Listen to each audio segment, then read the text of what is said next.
Assalamualaikum warahmatullahi wabarakatuh.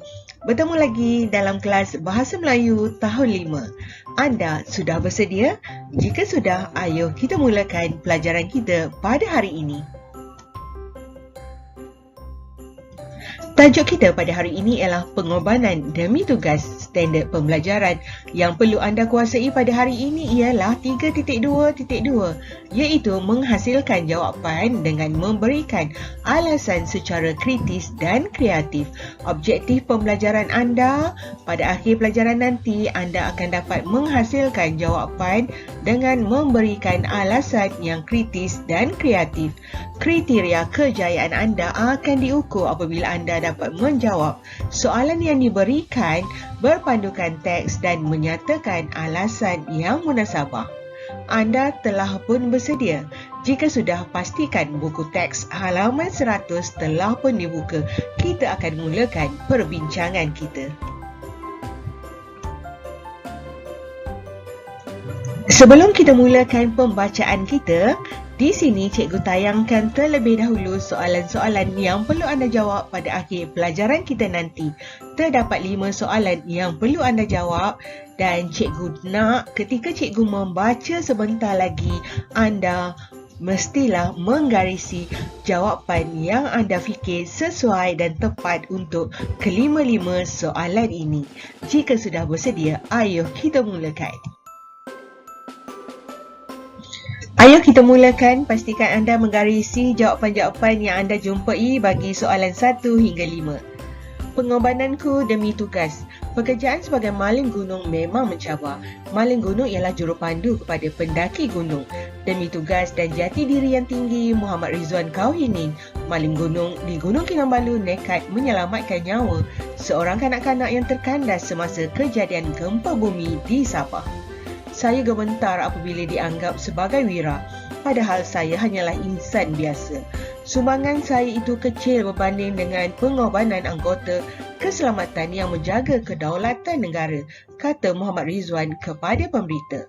Muhammad Rizwan hanya merendah diri dan menyifatkan dirinya masih seperti maling gunung lain yang mencari rezeki dengan membawa pendaki ke puncak Gunung Kinabalu. Saya berkorban dengan ikhlasnya tanpa sebarang balasan dan bagi saya semua maling gunung ialah wira, jelas beliau. Berkat kerjasama semua, maling gunung dapat menyelamatkan pendaki yang terkandas. Maling gunung membuktikan bahawa mereka juga boleh berbakti kepada tanah air. Tugas murni mereka dapat meningkatkan keyakinan pendaki untuk terus meneroka keindahan puncak Gunung Kinabalu. Muhammad Rizwan dianggap wira oleh pemimpin negara. Atas dedikasi itu, beliau dinobatkan sebagai ikon kebanggaan negara ketika sambutan Hari Kebangsaan pada 31 Ogos 2015. Beliau telah dianugerahi Darjah Kebesaran Bintang Setia Kinabalu. Sekarang, ayuh kita bincangkan soalan-soalan yang telah diberikan. Cikgu pasti anda telah pun menggarisi jawapan-jawapan bagi kelima-lima soalan tersebut. Jika sudah, apa lagi? Ayuh kita bincangkan. Soalan yang pertama, maling gunung Muhammad Rizwan tidak mahu dianggap sebagai wira. Mengapa? Dan anda harus memberikan alasan mengapakah Muhammad Rizwan tidak mahu dianggap sebagai wira. Dan jawapan itu ada dalam perenggan yang kedua ini. Sebelum itu, bagaimanakah cara untuk anda memulakan jawapan? Jawapan anda boleh diambil daripada perkataan-perkataan dalam soalan ini. Yang mana satukah? Ayo cikgu tunjukkan. Ya, Muhammad Rizwan tidak mahu dianggap sebagai wira. Okay. Bila ada perkataan mengapa, kita sambung dengan kerana. Jadi kita letakkan dahulu apa yang cikgu garisi ini. Ini merupakan permulaan jawapan. Barulah kita cari apakah alasannya. Alasannya ada di sini. Ayo kita lihat. Ini alasannya sumbangan saya itu kecil berbanding dengan pengorbanan anggota keselamatan yang menjaga kedaulatan negara. Jadi kita ubah sesuaikan sedikit, kita Jadikan jawapan bagi nombor 1 ini sebagai ayat yang lengkap. Ayo saksikan. Muhammad Rizwan tidak mahu dianggap sebagai wira. Mengapa? Mesti mulakan dengan kerana lah ya. Sebagai wira kerana, ambil jawapan ini, letakkan di sini. Sumbangannya kecil. Sumbangannya siapa ni? Sumbangan saya ya. Sumbangan Muhammad Rizwan berbanding pengorbanan anggota keselamatan yang menjaga kedaulatan negara. Jadi lengkaplah jawapan bagi soalan yang pertama. Soalan yang kedua, bagaimanakah negara mengiktiraf jasa dan bakti beliau?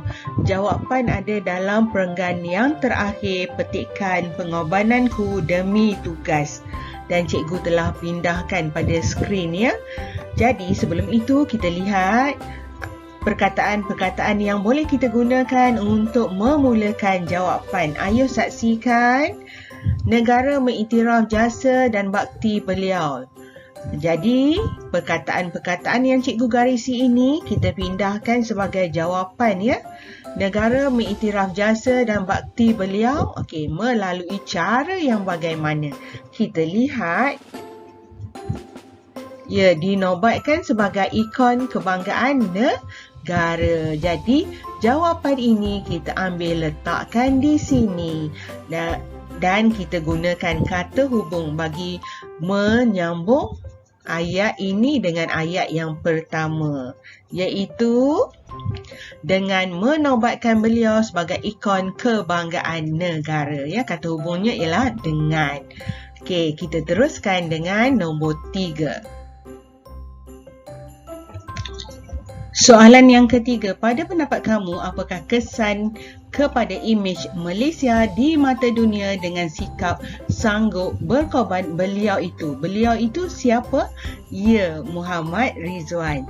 Jadi sekarang soalan ini memerlukan jawapan anda sendiri ya. Tidak ada dalam petikan yang cikgu baca sebentar tadi.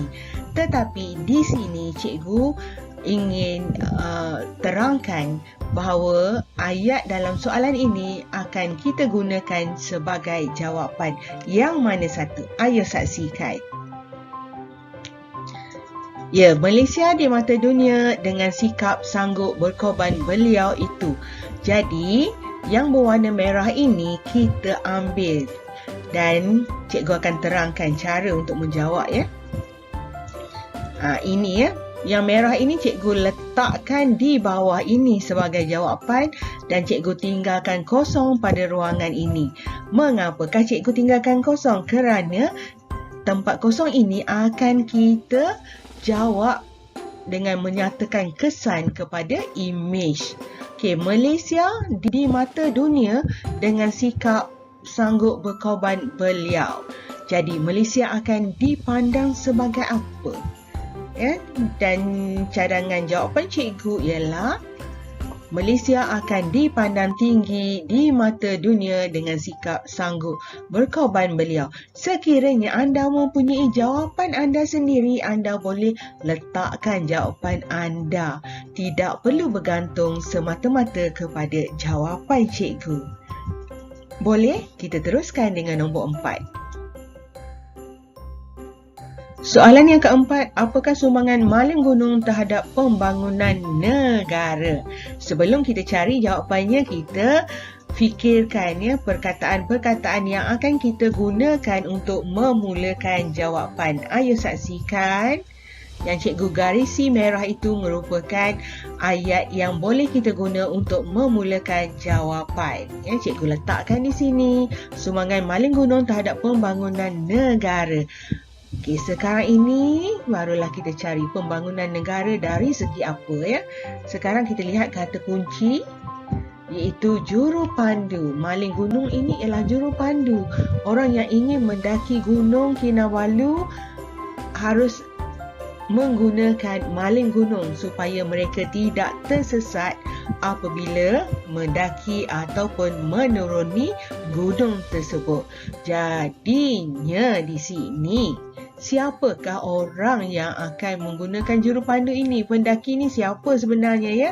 Ya, pelancong pelancong, sama ada dari dalam negeri ataupun dalam negara ataupun dari luar negara. Jadi jawapannya, sumbangan maling gunung terhadap pembangunan negara ialah dapat membantu industri pelancongan. Dapat ya jawapannya? Kita teruskan dengan soalan yang terakhir. Soalan yang terakhir, nyatakan pengajaran yang boleh diambil daripada kisah di atas. Sebelum kita bincangkan jawapan, kita lihat permulaan untuk jawapan kita. Ya, Cikgu garisi, pengajaran yang boleh diambil daripada kisah di atas, kita pindahkan sebagai jawapan. Barulah kita kena pasti apakah pengajarannya. Pengajaran yang telah cikgu letakkan pada skrin ini dalam perenggan yang ketiga, dalam perenggan yang ketiga, saya berkorban dengan ikhlasnya tanpa mengharapkan sebarang balasan. Kita boleh terus ambil dan letakkan dalam jawapan. Sebelum itu kita tambah, ialah berkorban dengan ikhlasnya tanpa mengharapkan sebarang balasan. Jadi itu jawapan untuk soalan yang kelima.